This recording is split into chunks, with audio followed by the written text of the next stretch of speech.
Aristotle once said that nobody hates Pokemon more than the fans of Pokemon. But instead of just whining about the series' shortcomings on social media like others may do, Pokemon fans took on the ultimate challenge. Oh yeah? Let's see you do better! And thus, the fan game community was born. Today we are delving into the world of custom Pokemon fan games with a game called Pokemon Myth. This is supposed to be one of the best fan games of all time, and for good reason. It has a custom region with an insanely compelling storyline, plus a whole bunch of features like brand new Pokemon, regional forms of pre-existing mons, custom Mega Evolutions, a brand new infusion game mechanic, we'll get to that later, an evolution for every type, and so much more. So without further ado, let's dive right in. Wait, you didn't think it was that easy, did you? Let's set a couple ground rules before we get going. 1, I'll be playing in hard mode, meaning I can't overlevel. 2, no items in battle. And 3, to get the full Pokemon Myth experience, I will try to only use newly introduced Pokemon, but hey, who knows what could happen, alright? This one's a little bit flexible. With all that out of the way, let's begin our journey through Pokemon Myth.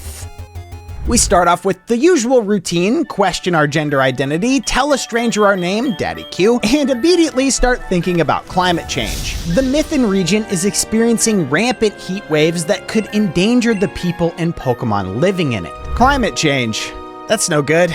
Anyway, Pokemon time! We talk to our mom who gives us our starter, an Eevee which I named Ollie despite her being female. Typical behavior from a girl named Daddy Q. Since Eevee is our starter, she is immune to the only new Mons rule. You're lucky, you're cute, okay? We check out Ollie's stats and her moveset mostly consists of new moves. These range from more complex, situational moves like a genetical pulse that changes types depending on your evolution to simply yeeting a snowball. And I'm not even gonna ask what Cute Shot does. Next, as is tradition in a Pokemon game, we run away from home, then we meet our rival, Marcus, and yeet snowballs at his little rufflet without a shred of mercy. Conveniently enough, Marcus's dad is the region's professor. As a reward for humiliating his son, we are given some Pokeballs and a Pokedex. We make our way through Route 1, showing the youngsters who's boss, and we no longer talk about Route 1. Okay? After catching up with Marcus, we decide to follow him down into the sewers to look for a poison-type Pokemon. He just so happens upon a shiny Zubat, which Marcus blindly follows further into the sewer. And just like that, he catches it. Of course he gets a shiny for free. Finally, we ditch the sewers to go outside and touch grass and catch our first wild Pokemon. And I don't know who hurt Swove, but she clearly needs a friend. So we catch her, nickname her Ren, and welcome her to her new family.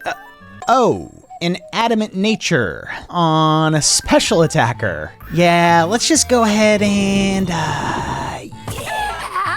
welcome to the team, Ren! Just in time for our next battle. And he was not kidding around. All 4 of his Pokemon are at the level cap, but it didn't even matter since that little shiny Zubat from before wipes our entire team.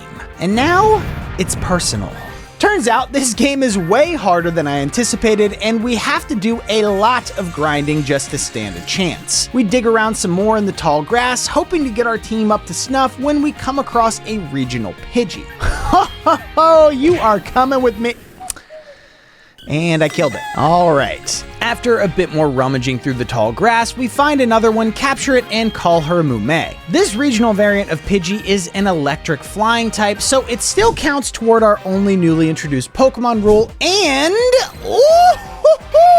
holy mother of pearl, it's a shiny Poliwag! All right, fine, I'll catch you, but I won't be using you, okay? I'll call you Sparkle because you'll sparkle so bright in the PC. And if you think that was a stroke of luck, not even 2 encounters later, we find a shiny Munchlax! What are the chances? Well, after a quick Google search, I found out the chances are 1 in 121, so gee.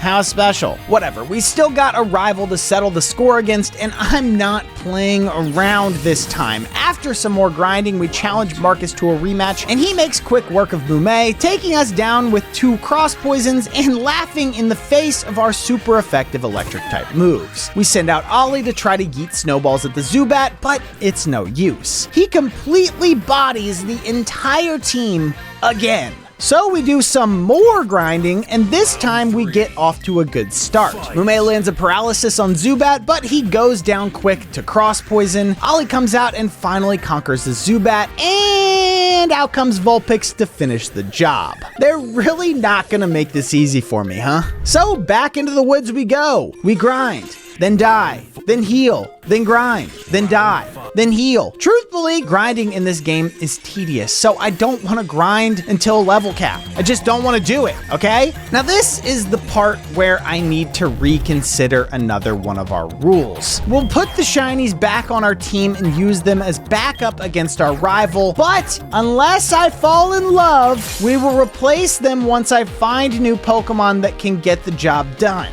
Deal? Deal. Okay, with the squad leveled up, we're ready to take Marcus down for real. Dang it. Dang it. Dang it. Ugh. You know, they say the definition of insanity is attempting the same thing over and over again, expecting different results. But on our 104th try, Mume lands a paralysis on Zubat, allowing us to chip away at the little bugger. Then Rufflet comes out and delivers an extreme speed to the face for beating up his buddy Zubat. Ollie comes out and, well, we've seen this song and dance before. Good night, sweet prince. And good night, Rufflet, as Poliwag lands a hypnosis, putting Rufflet to sleep while we proceed to waterboard him to death. Pokemon is for children, by the way. Clearly not understanding basic elemental science, Marcus sends out his fire-type Vulpix to combat my water-type Poly... Dang it! Rain swoops in to rain on the parade, and finally just one Mon left, and what on earth is this thing? Whatever it is, it can't hurt us anymore, and neither can Marcus, as we've finally taken him down. I guess I need to keep training, don't you think? Shut up! Anyway, we follow Buddy into the Mythen Ruins, where we run into a couple of cronies from this region's evil team, Team Astra. And they've even got a neat little motto. Prepare for devastation greater than the stars. Prepare for music better than the best of any bars. All our Pokemon are right. I'm sorry. Let's just body these fools, okay? Marcus chases after one of them, and we happily challenge Astra Grunt Rivio, who volt switches into his Shuppet against our Eevee, and the Shuppet only knows Shadow Ball, like, bruh, who are you? Anyway, he goes down easy, but the other Grunt puts up a tougher fight, but we take her down after she does a real number on our team. Don't judge me, we're playing on hard mode.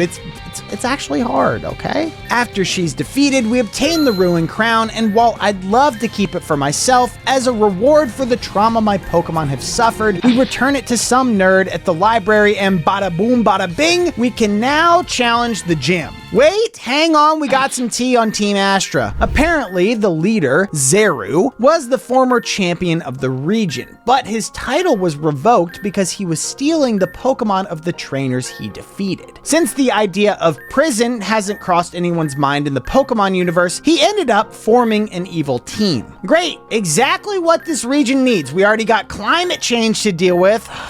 I could use a vacation in Alola, I'll tell you that much. But anyway, legend has it, his main Pokemon has never been defeated. And I take it that's where this whole thing is going. So we better hit the gym. And hit the gym we do. This one's got a neat little challenge to it, where we gotta look in the bookshelves for misplaced books and fight the wild Pokemon hiding within. While we're at it, we find a regional variant Mareep, and this version is a Fire Dark type. Yoink! Welcome to the team. I'll name you Watame. And now it's time for our first gym battle. The Fire-type gym leader, Kylo, claims he burns his opponents to cinders. Challenge accepted. We toss our Eevee in to take on possibly our most deadly foe yet, and...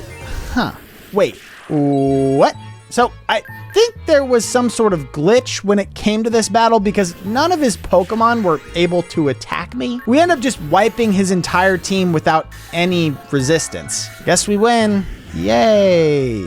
Full disclosure, I looked into this. Turns out we were not playing with the latest update. Hopefully this doesn't happen again. Anyway, we claim the gym badge that we earned and head out the champions that we are. Shortly after leaving the gym, we meet a girl named Ivy, a research assistant who is looking for ruins. She challenges us to a battle and, oh, looks like that glitch is happening again. Oh no! And we beat her, causing Mareep to evolve. Something that would be more cathartic if not for, well, never mind.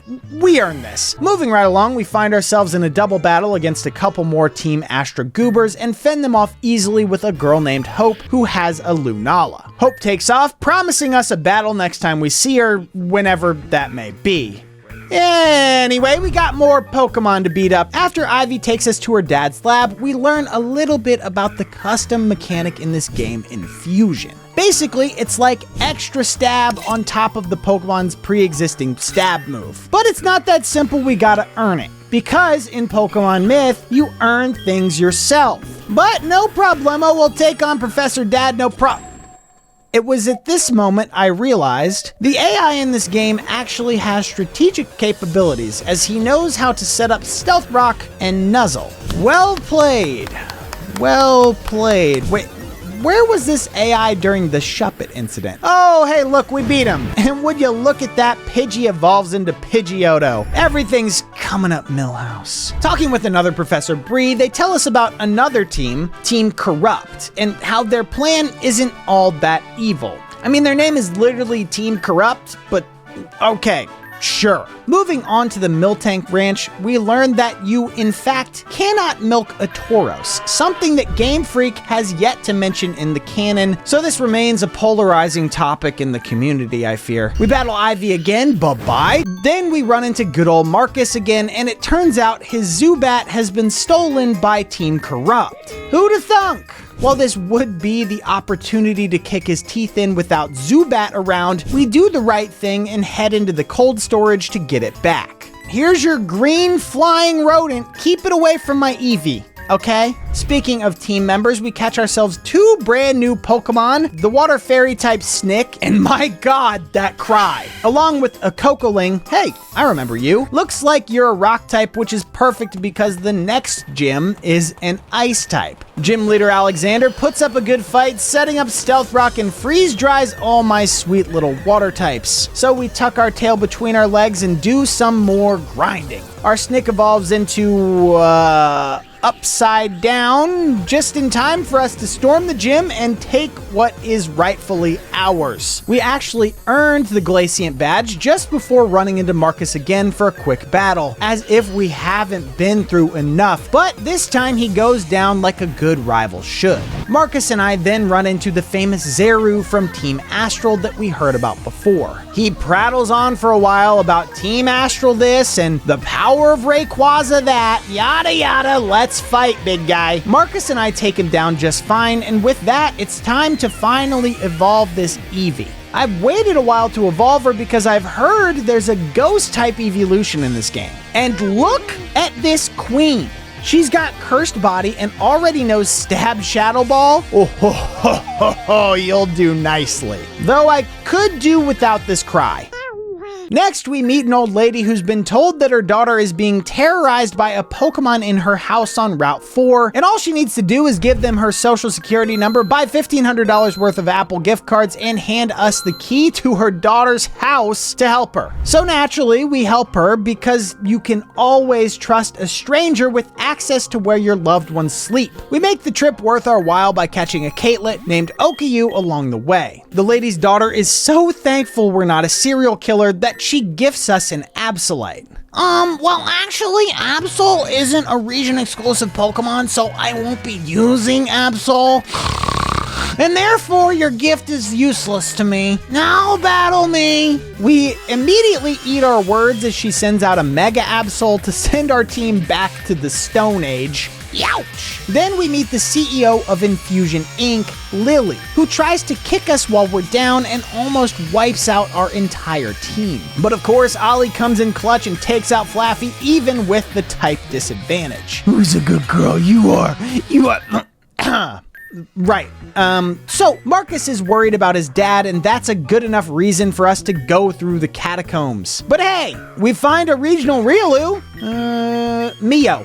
He's a ghost and ground type with Levitate, and I gotta say, these Fakemon are all really neat. I'm giving a huge shout out to the design of this game. Well done. Oh, and look at that, the scripture mask. I'll just give that to you and Lucario. And look at this regional Zora, are you kidding me? I abduct said Zora and name him Fubuki, a fire type, as you can tell. We find Bri, Marcus's dad, if I haven't mentioned, and he casually tells us that he's the leader of Team Corrupt. The plot thickens. He leaves without battling us because he's chill like that, but now I got a lot to think about. He was the leader of Team Corrupt the whole time, and oh my god, Shiny Riolu, hold on. It nearly killed us, but I managed to snag him. You know, I talk smack about the shiny ratio in this game, but that got me, man. That really got me. Next, we find ourselves casually scaling the side of a volcano where we come across one of the region's legendaries, Finelfa, and she is pissed. Luckily, a girl named Vanilla swoops in with her Deoxys and Altaria to soothe the savage beast and capture it for herself. Isn't that what we were supposed to do? With Finelfa calmed and on our side, we ventured deeper into the cave to find out what was disturbing her so much. Oh, of course, it's Team Corrupt, the good guys. We challenge Bri to another battle, and he wipes us out. Then again.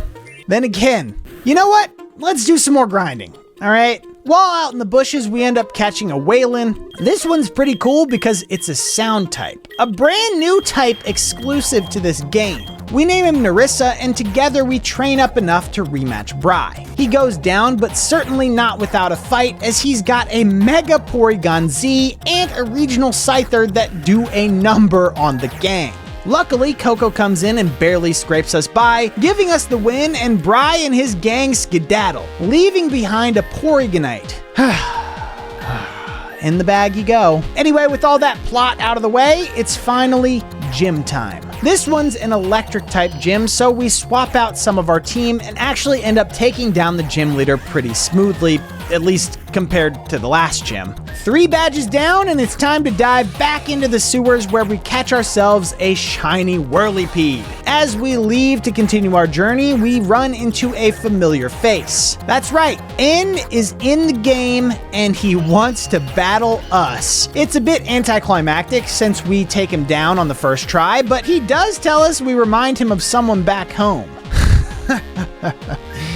If only he knew. Anyway, a new route means new Pokemon, and we end up getting our hands on the Poison Dragon Pokemon Ricane, which we name Bales, along with the Water Rock type Soacuff, which we name Rowra, and sorry, what is up with this cry?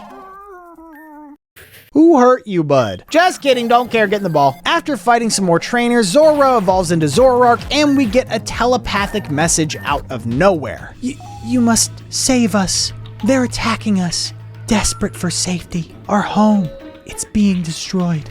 I don't know about you, but that freaked me out. Things go back to normal, but I have my social security number and the key to my mother's house handy just in case. In other news, Flaffy finally evolves just in time for more fights with Team Corrupt. One with Monica and one against Bri, and of course, Bri does the usual Bri thing and we need to grind some more. During the grind, both Bales and Rushia evolve, and Rushia somehow gets an even more cursed cry than before.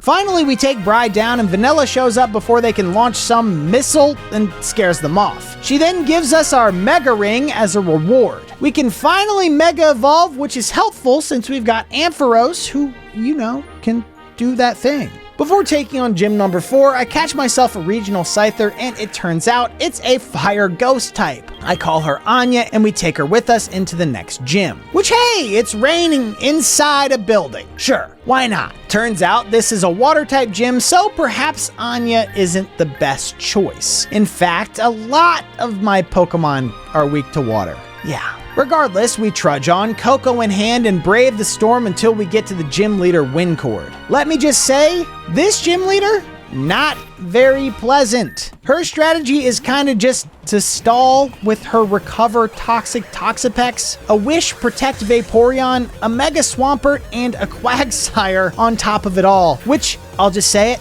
I hate her. Nonetheless, after enough attempts, we finally beat her and the 4th gym badge is ours. But at what cost? We of course can't leave town without another fight with our rival, and besides his Crobat, which he can now Mega Evolve, this wasn't so bad. I'm kinda getting used to Marcus. And hey, Coco and Pidgeotto evolve. Since we also have the Mega Stone for it, Pidgeot can Mega Evolve. We get ourselves a new catch, a dragon water slinky looking thing called Ilinky. We'll name him Aki. He's got Intimidate for his ability, so not a bad call to take him with us. We meet up with Marcus, Ivy, Lily, and Vanilla to talk smack about Bry and how he wants to capture the legendaries Fenroar, Ligary, and Frenite. These legendary Pokemon once watched over the region since they have control over time. And basically, Vanilla wants our help to stop Bry, so we partake in a double battle so she can see us in action. After which, Aki evolves into Serpensink.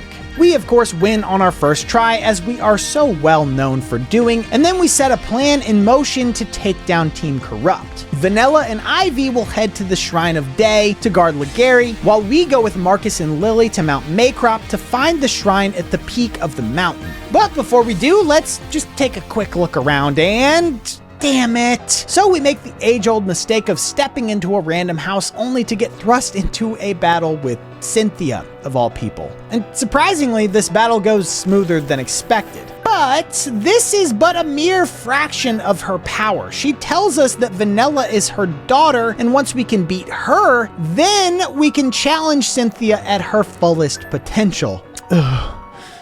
Okay. Next, we get the HM for strength, and we can use it to make our way up to Mount Maycrop. We continue further up to the summit, where we encounter none other than Bry. We call Vanilla to come help, but before she gets there, his Genesect paralyzes us and straight up is ready to kill us. Like, actually kill us, like not in Minecraft. Luckily, Vanilla swoops in once again with her Deoxys. Our paralysis wears off, and we try to help, but Genesect Techno blasts Vanilla into the freaking sky, and we're stuck facing Bry one-on-one. Okay, there's something kind of funny about how intimidating Bry is, and then he sends out this sweet little Azumarill. Whoa! Okay, chill. Sorry. We, of course, lose and have to go back to grinding our team up, evolving Rowra and losing several more rematches. I don't mean to sound bitter, but this guy has Genesect and a Mega Jirachi. Like, I know you're the former champion with an unbeatable team, but like, I'm just a little guy. Okay? Doesn't matter, because after what seemed like a million tries, we barely squeak out a win, evolving Bales in the process. Just when Bry is grappling with the idea of losing to us, the snowstorm starts to pick up, and we all need to get out ASAP. Bry, the gentleman he is, leaves us to die atop the mountain, and we wake up in the hospital with our mother at our bedside. Looks like Vanilla and Lily are okay too, but we're all feeling a little awkward about almost dying, so we give each other some space to recover. Just kidding, I'm gonna go fight the next gym, bye! Oh, first we gotta go to the Templin Town Library, where Vanilla gives us a bit more lore about Bry's plans to enslave the 3 legendary Pokemon in a hidden lab somewhere in Maycrop Town. Not so hidden, then, is it? So we agree to continue to pursue Bry, as we're really the only ones who have gotten close enough to beating him, though it nearly killed us. We head to the Shrine of Evening, where we first have to take down some corrupt admins before fighting Bry again. We manage to take him down and are rewarded with the Master Ball for our victory. Oh, I can smell a legendary coming soon. Bry dishes out more info on his evil plans, which is always a good idea. Then he leaves. All right, now with all that out of the way, we can finally challenge the gym. Wait, Ivy wants to have a battle? Fine. There, okay, now it's gym time. We get through the gym puzzle and face off against the gym leader Reiko and his sand-based ground-type team. At long last, we're finally taking on the gym and... the glitch is back. Well, guess we win. After we claim our victory against Reiko and grab gym badge number 5, we meet up again with the gang because Vanilla has an update. She found a phone that we think might be Bry's. Regardless, there's some pretty revealing messages on it. But before we get too deep in the hot goss, we're sucked back into a telepathic message. Not again, no! Our home, it's destroyed. We no longer feel safe here. We must run. Return our charms. Return what belongs to us. Stop him. He's hurting us. He's hurting our home. Weird. Vanilla tells us that there have been stories that claim the 3 legendary Pokemon would call upon the strongest trainer in Mythin to help them when they're in trouble. Well then, guess that's us. Ha! Take that, Marcus, and your stupid Crobat. Right, sorry, back to the story. Vanilla gives us the lost phone, along with the Day Shard, Evening Shard, and Night Shard. She doesn't quite know what they're used for, but they're supposed to be important to the plot. I mean, the Guardians of Mythin. Sorry. We make our way to the Sunside Village to challenge the next gym leader, but not before a quick battle with Hope. We take her down pretty easily, even with a freaking Lunala on our team. I see now. I see why the Guardians of Mythin chose you and not me. Darn tootin'. Anyway, we move on to the next gym, which uses sound types. And unfortunately for us, I could not figure out what this type is weak to. From what I've gathered so far, I think rock and maybe steel are super effective, and it seems like they resist water, fire, and flying. Steel also seems to be immune, so we put our team together, walk right up to the gym leader Yeri, and...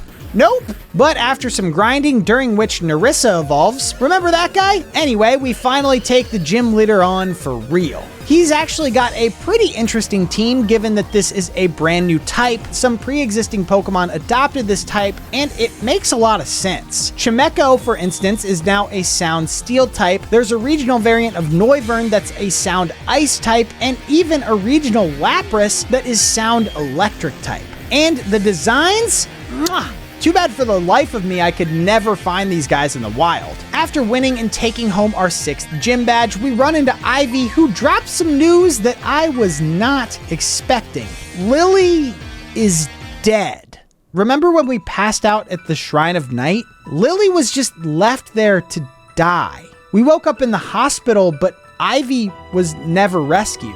Ivy blames us for not doing anything to help her, and even though we apologize, she doesn't believe us. Oh, I guess we're battling now. This is kind of awkward, but we have to beat her. When we do, she tells us we're disgusting and that she never wants to see us again and that we should be locked up. Huh. Guess we just move on? Business as usual. We get to Diamond Town where Vanilla wants us to meet someone. Our brother? Okay, wait, hang on. This game is throwing too many grenades at me right now. 1 second. Okay. How's Mom doing? Is she all right after Dad died? Wait, what? So our brother, we'll call him Damien because that's his name, and another trainer, Mizzy, the former champion, are joining the squad and helping us take on Team Corrupt. So we leave the inn and Vanilla, how did you get here so fast? You were literally just, whatever. Let's just go find Team Corrupt. I need to go home and have a cry, okay? We head over to where Team Corrupt is scheming and oh my God. Marcus was Team Corrupt the whole time? But what? He's been following us the whole time so he can snitch to his dad? What a little punk! You're lucky I'm so emotionally drained at this point, otherwise I might show you some mercy. Let's battle. Oh, come on. Palkia, Dialga, Giratina, and all 3 legendary birds? Who even are you, dude? Wait, we took him down first try? Oh yeah, right, you're still Marcus. You suck. I have no choice.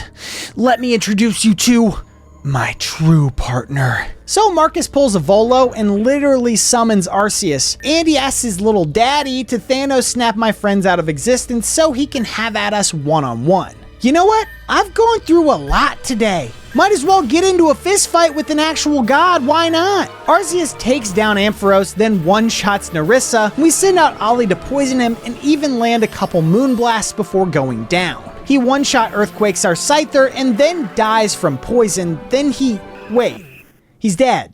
We got him? So yeah. Down goes Arceus and Marcus is just like, guess I'll turn myself in. And yeah, I suppose that's what you do when you wield the power of God and lose. Good on you, bud. Before leaving the area, we catch a Pythonova and name him Santa, then book it back to Maycrop Town where I find a secret passage in the Dialga statue, which is where the gang disappeared to. I free them and break the news that Team Corrupt surrendered. I'm gifted a Spiritomb for my efforts, but it's a little too soon for that, because Marcus shows up. Yeah, Turns out he lied about turning himself in. But hey, he's a good guy now. He wants to release the legendary Pokemon he captured so everything is cool again.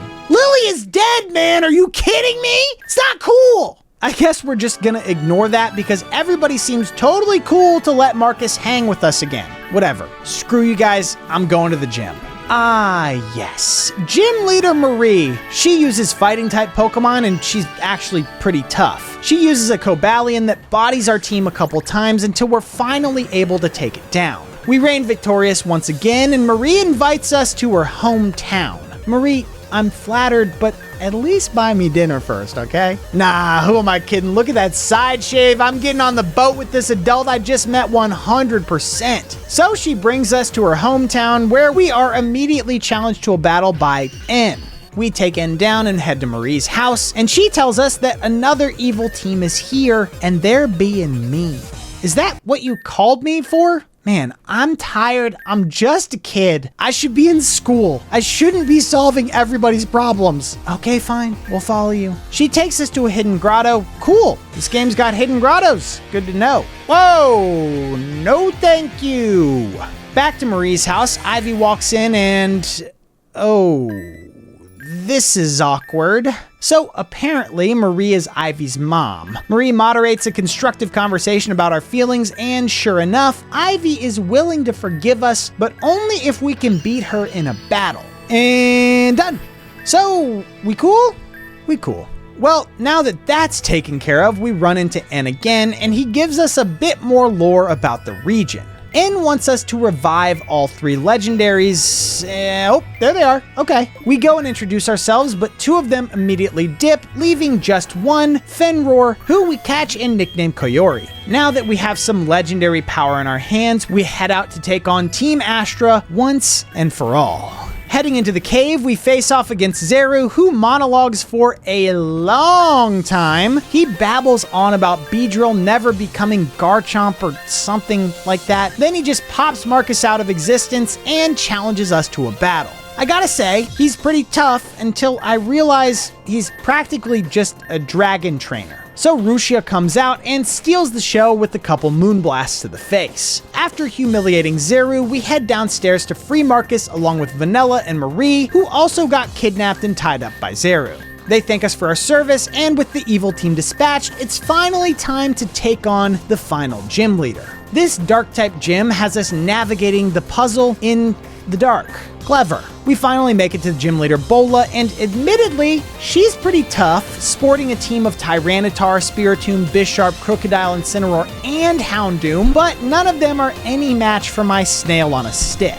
Okay, never mind. We send Bales into the ring to finish the job, and he does. Also, Okayu evolves in the process. And just like that, we've got ourselves the final gym badge. All that's left for us to do is teach Ivy one more lesson in messing with us. Okay, now that that's done, I guess we'll head to Victory Road. However, in this game, Victory Road is a little different. Instead of this long, confusing cave dungeon, it's just a little forest. Wow, this game is finally throwing us a bone. Actually, thank you. After a quick battle with Hope, we destroy all her hope of beating the Elite Four for herself. Okay, this is it. The final team. Bales the Rakalosis, Rora the Delger, Mume the Pidgeot, Ollie the Spectrion, Rushia the Wastasnail, and Koyori the Fenroar. Let's do this. Elite Four time. The first fight is against Maxim, a cat boy. Much like a cat, he starts out tame, leading with his Golurk and Corviknight, but then he gets ferocious, wielding both the heroes of many fights, Zacian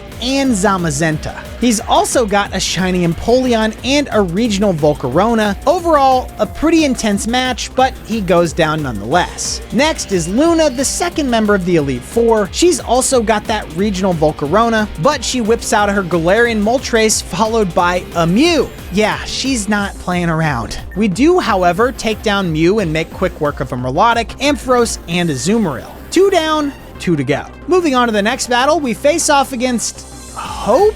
Didn't we already fight you? Turns out the Victory Road battle was but a mere distraction, as she is the third member of the Elite Four. Tremble in fear at her raw power as she... Okay, we beat her. Next. We head into the next room where we take on Lucas and his all-shiny team featuring Shiny Mawile, Marshadow, Giratina, Dudunsparce, Arcanine, and Lapras. We get it. You know how to use Action Replay, okay? Turns out the glitz and glamour just wasn't enough when you have garbage IVs and Lucas goes down. Finally, it's time to take on our last battle. The regional champion, Vanilla? Yes, the Myth and League champion is none other than our friend Vanilla, and let's just say there's nothing vanilla about her team. Given that her team consists of Ascension, which we take down with Rora, next her Deoxys goes down pretty quick as well, but then her Ascension comes back for revenge after being revived and slaps Rora into the afterlife. Rushia jumps in to avenge Rora, and then Vanilla sends out her shiny Lugia. We land poison on the thing, but Rushia goes down. Ollie comes in next just in time for Vanilla to use a full restore and undo all the damage Rushia worked so hard on. But after a couple swift fear pulses to the subconscious, Lugia is defeated. After that, she sends in one of this region's legendaries, Finelfa, which she promised to release before, but whatever. Ollie gets taken down and we lock into a legendary versus legendary battle as Koyori jumps into the action. It's close, but we manage to take the bird down with a crunch, only to square off against another big yellow bird, her shiny Mega Altaria. Well, two can play at that game. We send out our own big yellow bird, Mumei, and Talon slash Altaria into next week. Last up is Blaziday, who one-shots Mumei, and we're left with just one Pokemon, Bales. The lone soldier to carry our team across the finish line. We land a brutal cross poison, and our enemy hits the ground. And just like that, it's done. We did it. We beat Vanilla. Turns out all the plot armor in the world can't help you against a team full of all-stars, a pocket full of citrus berries, and multiple resets. Thank you so much for joining me on this journey through Pokemon Myth. Like the video and subscribe to the channel. Till next time.